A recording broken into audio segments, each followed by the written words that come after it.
हम ऐसा उत्तराखंड बना सकते हैं जिसमें हर युवा के सपनों के लिए अवसर हों, जिसमें हर एक के पास में अच्छा काम, उसकी मेहनत के मुकाबिल काम, उसकी काबिलियत के मुकाबले काम उसको मिल सके। ऐसा हम उत्तराखंड देखना चाहते हैं और ये बन सकता है। देहरादून के मेयर की बेटी को जो रोजगार मिला है ना, वो युवाओं के मुंह पे थप्पड़ है। कोई भी अच्छा जो युवा है, जो एक आम घर का युवा है, वो राजनीति में आने से संकोच करता है। वो ये सोचता है यार कि मैं पढ़ा लिखा हूँ, मैं कोई नौकरी कर लूँगा, मैं अपने ही माध्यम से कुछ ना कुछ समाज सुधार का काम कर लूँगा, कुछ चैरिटेबल काम कर लूँगा, लेकिन मैं पॉलिटिक्स में नहीं आना चाहता हूँ। आप कह सकते हो कि विपक्ष की ये जिम्मेदारी, वो जिम्मेदारी, ये जिम्मेदारी, वो जिम्मेदारी, लेकिन हम भले ही कितना ही चिल्ला लें, शाम को जब आदमी टीवी खोलता है और उसे चाटुकारिता की नई नई मीनारें बनती हुई दिखाई दे रही होती हैं टीवी पे, तो उसका मन परिवर्तन हो जाता है यार।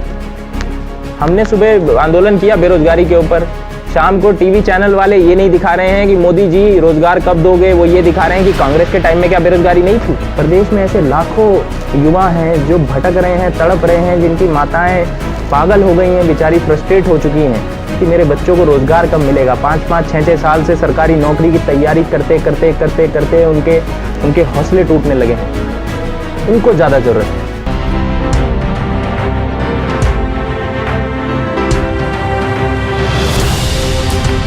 जिन्हें सफलता मुश्किल से मिलती है, उनके सफ़र की बात ही अलग होती है। और ज़्यादातर यूथ आइकन्स की एक अपनी अलग ही कहानी होती है, जो न जाने कितने ही युवाओं को प्रेरित करती है, इंस्पायर करती है।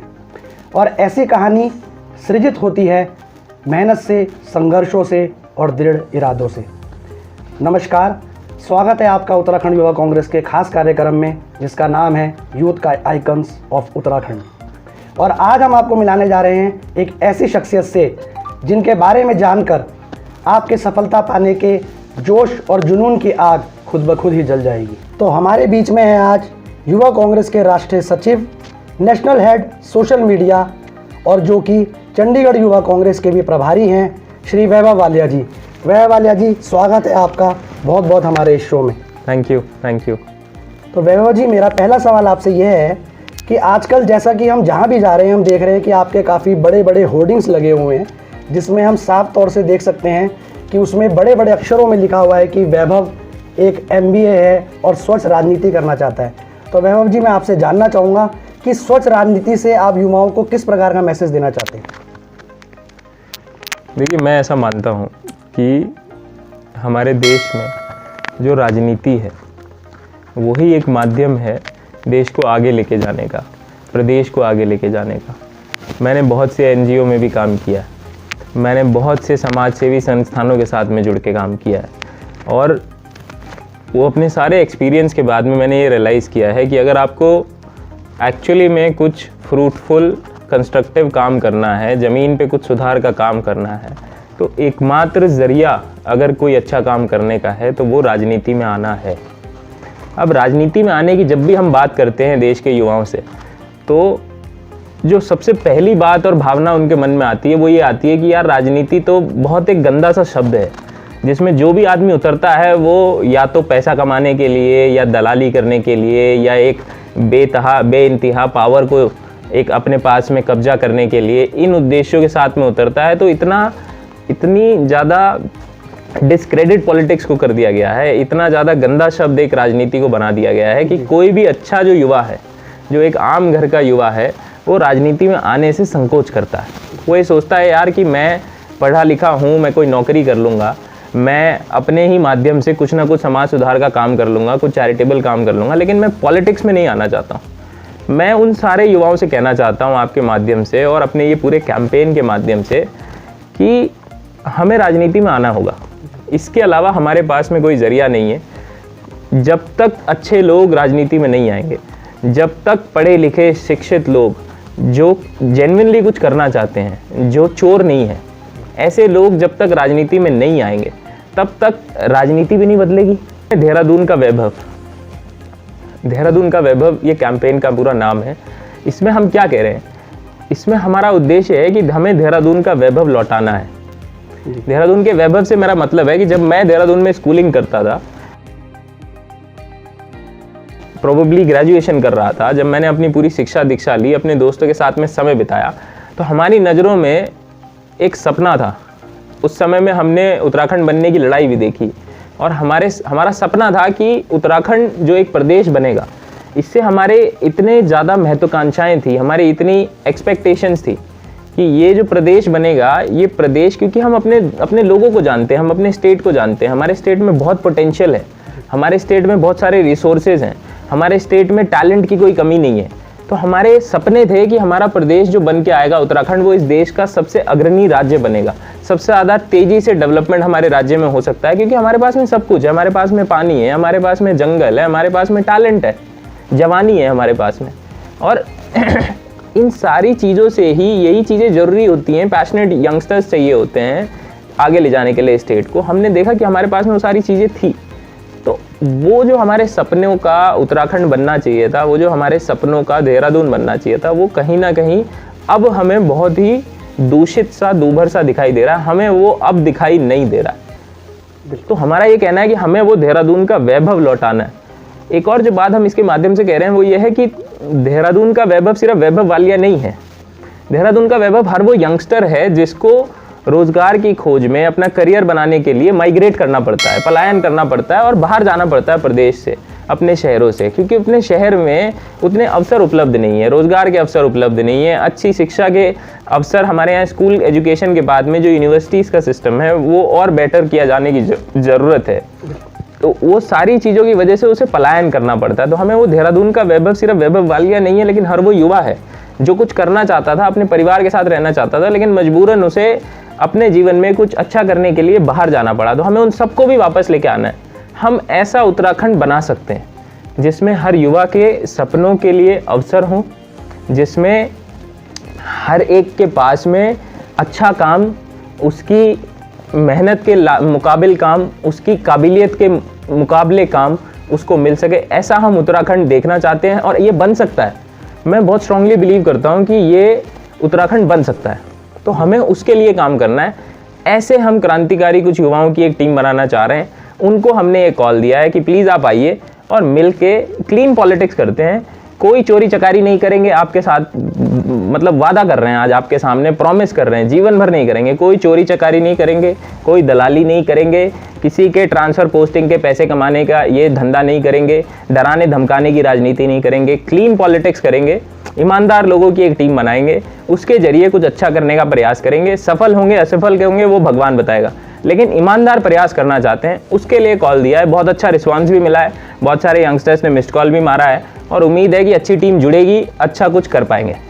लोकतंत्र का चौथा स्तंभ कहे जाने वाले मीडिया के बारे में आप क्या कहना चाहेंगे? और जैसा कि आप सोशल मीडिया के हेड भी हैं, नेशनल हेड हैं आप, तो सोशल मीडिया की 2022 के चुनाव में आप क्या भूमिका समझते हैं? जो हमारा देश आज इस स्थिति पे पहुंचा है ना, कि हमारे देश में युवा परेशान है, बेरोजगार है, किसान सड़कों पे है, इकॉनमी हमारी डूब चुकी है, जितने हमारी राजनीतिक पार्टियां आती हैं, झूठे वादे करती हैं और दोबारा से सत्ता में चयनित हो जाती हैं, इस सब के लिए एक अगर बहुत ज़्यादा मैं किसी को जिम्मेदार मानता हूँ ना, तो वो हमारे देश की रीढ़ की हड्डी के बगैर काम कर रही मीडिया को मैं मानता हूँ। आप कह सकते हो कि विपक्ष की ये जिम्मेदारी, वो जिम्मेदारी, ये जिम्मेदारी, वो जिम्मेदारी, लेकिन हम भले ही कितना ही चिल्ला लें, शाम को जब आदमी टीवी खोलता है और उसे चाटुकारिता की नई नई मीनारें बनती हुई दिखाई दे रही होती हैं टीवी पे, तो उसका मन परिवर्तन हो जाता है यार। हमने सुबह आंदोलन किया बेरोजगारी के ऊपर, शाम को टीवी चैनल वाले ये नहीं दिखा रहे हैं कि मोदी जी रोजगार कब दोगे, वो ये दिखा रहे हैं कि कांग्रेस के टाइम में क्या बेरोजगारी नहीं थी। सवाल ही उल्टी तरह से है, सरकार से कोई सवाल ही नहीं है, विपक्ष से ही सवाल है। किसान आंदोलन करते हैं तो मीडिया वाले दिखाते हैं इनमें तो जी आतंकवादी हैं, खालिस्तानी हैं। आप सवाल नहीं कर रहे हो सरकार से कि 56 किसान मर गए भैया, आप क्यों इनके हल नहीं कर रहे हो? आप वो किसानों से जाके सवाल कर रहे हो। जी न्यूज़ वाले वहाँ पहुँच जाते हैं, किसानों से कहते हैं भैया तुम जियो के टावर क्यों गिरा रहे हो? मतलब प्राथमिकताएं देखो, तो बहुत दुख होता है, बहुत तकलीफ होती। सोशल मीडिया की आपने बात की, सोशल मीडिया उत्तराखंड के विधानसभा के चुनाव में सबसे पहली बार सबसे ज़्यादा रोल प्ले करने जा रहा है। इससे पहले जो विधानसभा के चुनाव हुए वो 5 साल पहले हुए थे, 4 साल पहले हुए थे, 1 साल रह गया। उस समय सोशल मीडिया रेलेवेंट था, लेकिन इतना रेलेवेंट नहीं था जितना आज है। आज के समय में अगर कोई आदमी सो के उठता है तो वो पहले अपनी बीवी का चेहरा नहीं देखता, अपने मोबाइल की स्क्रीन खोल के अपना व्हाट्सएप चेक कर रहा है। अगर कोई आदमी रात को सोने जा रहा है तो वो किसी से बात करने में इंटरेस्टेड नहीं है। रात को पहले वो बैठ के ऐसे स्क्रॉल करता है अपने मोबाइल की स्क्रीन, उसके बाद में वो सोने जाता है। पहली चीज़ सुबह उठ के मोबाइल, आखिरी चीज़ सोने से पहले मोबाइल। दिन में 10-10 घंटे हम मोबाइल की स्क्रीन पे देख रहे हैं। तो राजनीतिक दलों को वो मोबाइल की स्क्रीन में घुसना पड़ेगा, अपना संदेश युवाओं तक, प्रदेश के महिलाओं तक, प्रदेश के आम जन तक पहुंचाने के लिए सोशल मीडिया का सहारा लेना पड़ेगा। मुझे बहुत खुशी है कि कांग्रेस पार्टी में हम सब लोग मिलके सोशल मीडिया पे कुछ करने का प्रयास कर रहे हैं, और हमारी लड़ाई जिनसे है उनको भी समझना ज़रूरी है। वो हर एक प्लेटफॉर्म का उपयोग सिर्फ झूठ परोसने के लिए करते हैं, सिर्फ झूठ परोसने के लिए, फेक न्यूज़ फैलाने के लिए, प्रोपेगेंडा फैलाने के लिए, नफरत फैलाने के लिए, झूठ फैलाने के लिए करते हैं। हम लोगों की लड़ाई है कि हमें प्रदेश की जनता को सच से अवगत कराना है, वास्तु स्थिति बतानी है। ये हम लोगों को सकारात्मक रूप से सोशल मीडिया का उपयोग करना है, उस पर हम लोग काम कर रहे हैं, और मैं मानता हूँ कि हम अपने इस कार्य में सफल होंगे। जी, जैसा कि आप किसानों की बात अभी कर रहे थे, और किसान आंदोलन चल रहा है, पूरे देश में किसान आंदोलन चल रहा है, और काफ़ी किसान भी शहीद हो गए हैं, तो इसमें आपकी जो भारतीय युवा कांग्रेस है वह किस प्रकार से किसानों का समर्थन कर रही है? देखिए, भारतीय युवा कांग्रेस ने, आप देखेंगे किसान का जो मेन जो एपिसेंटर है प्रदर्शन का, वो दिल्ली के बॉर्डर्स है। दिल्ली के हर बॉर्डर पे किसान आके बैठे हैं, चाहे सिंघू बॉर्डर हो, चाहे टिकरी बॉर्डर हो, चाहे गाजीपुर बॉर्डर हो, चाहे राजस्थान की साइड में हो। हर बॉर्डर पे युवा कांग्रेस ने लंगर लगाया हुआ है। हर बॉर्डर पे युवा कांग्रेस द्वारा मेडिकल की टीम बिठाई गई है। हर बॉर्डर पे युवा कांग्रेस द्वारा हमारे वॉलंटियर्स उन बॉर्डरों पे मौजूद हैं, और वो हर संभव मदद करने का प्रयास कर रहे हैं किसानों को। इसके अलावा हम लोग डिजिटली लोगों को अवेयर करने का काम कर रहे हैं। हम लोगों ने किसान नहीं तो देश नहीं करके एक कैंपेन हम लोगों ने डिजिटली चलाया था, जिसमें हमें बहुत अच्छा सहयोग मिला। 1 लाख से ज़्यादा ट्वीट हुए, सारे लोगों ने वीडियोस बनाए, काफ़ी अच्छा पूरे देश से हमें उसमें सहभागिता मिली। उसके बाद में हम लोगों ने जो हमारे किसान शहीद हो गए हैं, 56 किसान शहीद हो गए हैं, तो हमने एक कैंपेन चलाया था, एक दिया शहीदों के नाम। उसमें सारे देश के युवाओं ने 6 बजे 6 मिनट 8 तारीख को हमने तय किया था। बहुत खुशी है कि पूरे देश ने वो जो किसान जो वहाँ पे मरे हैं बॉर्डरों पे, उन्हें शहीदों की संज्ञा दी कि अगर कोई शहीद जवान अपने देश की रक्षा करते करते शहीद हो जाता है, उतनी ही इज्जत हमारे मन में ये देश के किसानों के लिए है, अन्नदाता के लिए है, जो अपने अधिकारों के लिए ये मरे नहीं हैं, ये शहीद हुए हैं। तो उनके लिए दिया जलाया गया, मोमबत्ती जलाई गई, मोबाइल टॉर्च जलाया गया। तो हमें बहुत अच्छा लगा कि अपने देश के जो आमजन हैं, भले ही सरकार अपनी करुणा, अपनी जिम्मेदारी खो चुकी हो, लेकिन आमजन आज भी किसानों के लिए मन में वो संवेदनाएं रखते हैं, और उन्होंने अपनी श्रद्धांजलि ये दिए के माध्यम से दी है। आगे हम लोगों ने एक कैंपेन चलाया, एक मुट्ठी मिट्टी। एक मुट्ठी मिट्टी में हम क्या कर रहे हैं कि हम पूरे देश के हर विधानसभा, हर शहर, हर ब्लॉक, हर गांव, हर ज़िले से एक मुट्ठी मिट्टी इकट्ठी कर रहे हैं, और हम सारे हमारे कार्यकर्ता, हमारे नेता वो एक मुट्ठी मिट्टी का दान कर रहे हैं। किसानों से मिट्टी ली जा रही है, महिलाओं से ली जा रही है, शिक्षकों से ली जा रही है, समाज के हर एक जो तबके है उससे मिट्टी ली जा रही है, और वो सारी मिट्टी को इकट्ठी करके हम दिल्ली में एक भारत का नक्शा बनाने जा रहे हैं आने वाले समय में, जिसमें हम ये दर्शाएंगे, जिसके माध्यम से हमारा उद्देश्य ये है कि सरकार को फिर चेताया जाए कि भैया अपनी हट छोड़ दो, अपनी जिद छोड़ दो। किसानों के लिए, ये किसान मर रहे हैं, उन पे थोड़ा सा उनका दर्द समझो, अपने बिल वापस ले लो। कोई फ़र्क नहीं पड़ जाएगा अगर ये बिल के ऊपर में आप थोड़ी सी चर्चा करने के लिए समय दे दोगे। अभी आप वापस ले लो, बाद में एक चर्चा के लिए कमेटी बना दो, आप चर्चा कर लो। फिलहाल ये बिल वापस होने बहुत ज़रूरी है अभी, नहीं तो बहुत देश में अनहोनी हो जाएगी और किसान मरने वाले हैं अगर ये बिल वापस नहीं हुआ। हमें चेतना चाहिए। एक भी अगर देश का नागरिक मरता है तो देश के मुखिया को नींद नहीं आनी चाहिए, ऐसा मैं मानता हूँ। लेकिन हमारे प्रधानमंत्री जी दिए जला रहे हैं, हमारे प्रधानमंत्री जी मेलों में जा रहे हैं, हमारे प्रदेश प्रधानमंत्री जी दाना खिला रहे हैं चिड़ियाओं को, उनकी सेहत पे, उनकी मनोस्थिति पे कोई फ़र्क नहीं पड़ रहा है, कोई तनाव नहीं पड़ रहा है। ये देख के बड़ा डर लगता है, बहुत ज़्यादा दुख होता है।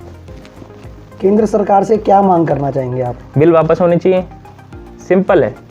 कोई इसमें कोई लारे लप्पे वाली बात नहीं है, कोई लेफ्ट राइट नहीं है, कोई दाएं बाएं नहीं है। सिर्फ बिल वापस होने चाहिए, इसके अलावा ना कोई मांग है, ना कोई नेगोशिएशन है, कोई बीच का रास्ता नहीं है। बिल वापस होने चाहिए। ये तीनों बिल आपने बिना पूछे किसानों से बना दिए। आपको देश में सिर्फ 2 आदमी दिखाई दे रहे हैं, अडानी अंबानी, अडानी अंबानी। सारा देश उन्हें बेच दो। एयरपोर्ट वो बेच दिया, लाल किला वो बेच दिया, ट्रेन वो बेच दी, कुछ नहीं छोड़ोगे देश में। ये ऐसे नहीं चलेगा, ये गलत है। ये बिल आपको वापस लेने पड़ेंगे, इसके अलावा कोई रास्ता नहीं। उत्तराखंड की अगर हम बात करें तो आपने देखा होगा कि त्रिवेंद्र रावत जी ने बोला कि प्रदेश में -1% बेरोजगारी है और अभी 2020 को उन्होंने रोजगार वर्ष के रूप में मनाया। तो इस पर क्या कहना चाहेंगे आप? ये हास्यास्पद बात भी है, इस पे हंसी भी आती है, दुख भी होता है। -1% बेरोजगारी क्या होती है मैं नहीं समझ पा रहा हूँ। मेरे मैथ्स में ठीक ठाक नंबर आते थे भगवान की दया से। मैंने कंप्यूटर साइंस पढ़ा, उसके बाद में मैंने MBA फाइनेंस में किया, लेकिन मैं -1% बेरोजगारी क्या होती है ये मुझे नहीं समझ में आया आज तक। प्रदेश के मुख्यमंत्री पीठ सीना ठोक के कहते हैं कि भैया प्रदेश में -1% बेरोजगारी है। आपने 2020 को कहा कि रोजगार वर्ष घोषित किया। 2020 में आपको पता है कि सबसे बड़ी आपदा हमारे जीवन की 2020 में कोरोना महामारी के रूप में हमारे सामने आई। जैसे ही वो आपदा आई, प्रदेश के मुख्यमंत्री ने एक शासनादेश निकाल दिया। शासनादेश निकाल के मुख्यमंत्री जी ने कहा कि इस प्रदेश के किसी भी विभाग को, किसी भी युवा की कोई मदद नहीं करनी। जब आपके ऊपर समस्या आई, जब एक परिवार पे तकलीफ आती है ना, दुख आती है, तो परिवार वाले जो लोग होते हैं, सदस्य होते हैं, वो परिवार के मुखिया की तरफ देखते हैं कि यार वो हमारी मदद करेगा, इस दुख की घड़ी में हमें ढांढस बंधाएगा, हमारा सहयोग करेगा। और जब मुखिया कह देना भैया तुम अपना खुद देखो, तुम आत्मनिर्भर बनो, तो बहुत तकलीफ होती। तब लगता है यार मुखिया की ज़रूरत ही क्यों है फिर हमें, अगर अपने आप ही करना है। ये इस प्रदेश के युवाओं के साथ हुआ है। हमने पलायन का मुद्दा सुना, पलायन पलायन पलायन पलायन पलायन, हम मतलब हमारे बाल पक गए सुनते सुनते सुनते सुनते। जब से बच्चे थे, बड़े हुए, कॉलेज गए, हर राजनीतिक भाषण में हर नेता, हर पार्टी कहती थी कि पलायन का मुद्दा है, पलायन का मुद्दा है। ये पहली बार हुआ कि प्रदेश का युवा लौट के, रिवर्स माइग्रेशन हुआ। होटल इंडस्ट्री में अपने युवा काम करते हैं, होटल बंद हो गए, कि वो लौट के अपने प्रदेश में आया। ये अवसर था उनका विश्वास जीतने का। आप उनको स्किल डेवलपमेंट की ट्रेनिंग देते, आप उनको छोटे छोटे उद्योग लगाने के लिए छोटे छोटे लोन देते, आप उनके लिए उनको प्रोत्साहित करते कि भैया वापस मत जाओ, अगर तुम वहाँ पे 20,000 कमाते हो, यहाँ 8,000 अपने गांव में कमाओ, सरकार तुम्हें ट्रेनिंग देगी, कोई अपना स्वरोजगार लगाओ, छोटा मोटा कारोबार शुरू करो, यहीं रहो। लेकिन नहीं, मुख्यमंत्री जी 100 दिन तक अपने घर से बाहर नहीं निकले।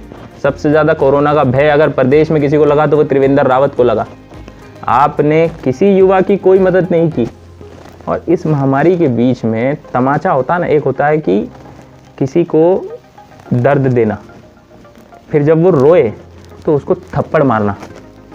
हमारे को थप्पड़ के रूप में मिला 4 रोजगार जो सरकार ने दिए, उसमें से एक दिया देहरादून के मेयर की बेटी को। देहरादून के मेयर की बेटी को जो रोजगार मिला है ना, वो युवाओं के मुंह पे थप्पड़ है। जो प्रदेश के जरूरतमंद युवा है ना, कि वो त्रिवेंद्र रावत का अहंकार दिखा रहा है कि वो कितना अहंकार में है, कि उनको लगता है कि कोई भी युवा मेरा कुछ नहीं बिगाड़ सकता है। देहरादून के मेयर के हर जगह पोस्टर लगे हुए हैं भैया। वो एक संपन्न आदमी है, उसकी बेटी को रोजगार की जरूरत नहीं है। प्रदेश में ऐसे लाखों युवा हैं जो भटक रहे हैं, तड़प रहे हैं, जिनकी माताएं पागल हो गई हैं, बेचारी फ्रस्ट्रेट हो चुकी हैं कि मेरे बच्चों को रोजगार कब मिलेगा। 5-5, 6-6 साल से सरकारी नौकरी की तैयारी करते करते करते करते उनके हौसले टूटने लगे हैं। उनको ज़्यादा ज़रूरत है। तो ये दुख होता है देख के। ये मजाक है, रोजगार वर्ष मजाक है ना। तो ये भद्दे मजाक हैं जो इस प्रदेश के मुख्यमंत्री ने हमारे साथ किए हैं। वैभव जी, आप कौन सी विधानसभा से बिलोंग करते हैं? हम देहरादून कैंट विधानसभा से बिलोंग करते हैं। वैसे तो सोशल मीडिया के माध्यम से हम देखते रहते हैं कि आप उत्तराखंड की लगभग सभी विधानसभाओं में एक्टिव रहते हैं, और हमने कोरोना काल में भी देखा कि आप अपनी विधानसभा में काफ़ी एक्टिव रहे, सोशल मीडिया के माध्यम से हमने जाना। तो इस वक्त जो आपकी विधानसभा है वो किन समस्याओं से जूझ रही है? हरबंस कपूर जी विधायक है जी।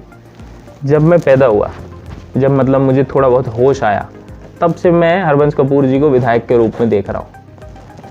बहुत दुर्भाग्य की बात है कि आप सुन रहे होंगे smart city, Dehradun smart city, Dehradun smart city.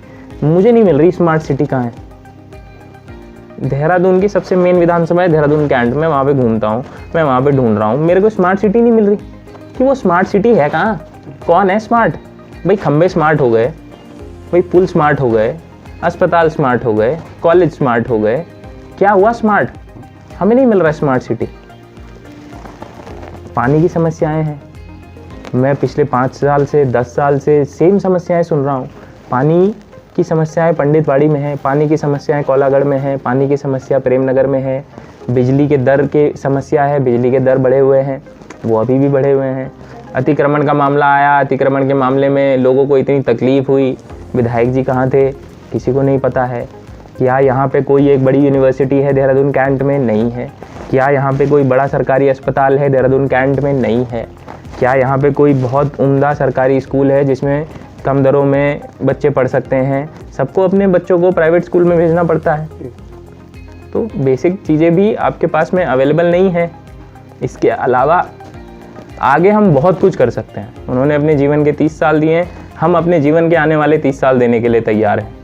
तो हमारे पास में एक विज़न है, हमारे पास में एक नई सोच है। हम टेक्नोलॉजी के साथ में बहुत कुछ कर सकते हैं। यहाँ पे हम बहुत सारे सॉल्यूशंस लोगों को दे सकते हैं। हम लोगों को ज़्यादा अवेयर कर सकते हैं उनके राइट्स के बारे में। जो गवर्नमेंट की स्कीम्स हैं वो उन तक और बेहतर ढंग से लाने के लिए स्ट्रीमलाइन कर सकते हैं। हम बहुत सारी चीज़ों में काम कर सकते हैं। तो हम सिर्फ दूसरे की बुराई करें वो वाली सोच नहीं है। अपने आप हम बहुत कुछ कर सकते हैं। वो हमारे प्लान्स हैं, उन पे हम धीरे धीरे काम भी करेंगे आगे जाके। और अगर वो प्लान्स लोगों की समझ में आएंगे तो फिर उस पर हम लोगों से सपोर्ट मांगेंगे। बिल्कुल। चुनावी वर्ष 2022 भी पास ही है, इसमें उत्तराखंड युवा कांग्रेस की क्या भूमिका रहेगी? उत्तराखंड युवा कांग्रेस की सबसे महत्वपूर्ण भूमिका है। 2022 के चुनाव में अगर कोई संगठन है जिसके ऊपर सबसे बड़ी जिम्मेदारी है वो है उत्तराखंड युवा कांग्रेस। क्योंकि उत्तराखंड एक युवा प्रदेश है। 20 साल का हो गया हमारा प्रदेश, अभी अभी बालिक हुआ है। 20 साल का हमारा प्रदेश है, एक युवा प्रदेश है। प्रदेश की आबादी 65% युवा है। 65% of Uttarakhand population is youngsters. युवाओं के मुद्दे हैं, युवाओं के मुद्दे हैं। शिक्षा का मुद्दा है, महंगी शिक्षा है, सरकारी शिक्षा, बेहतर शिक्षा उपलब्ध नहीं है।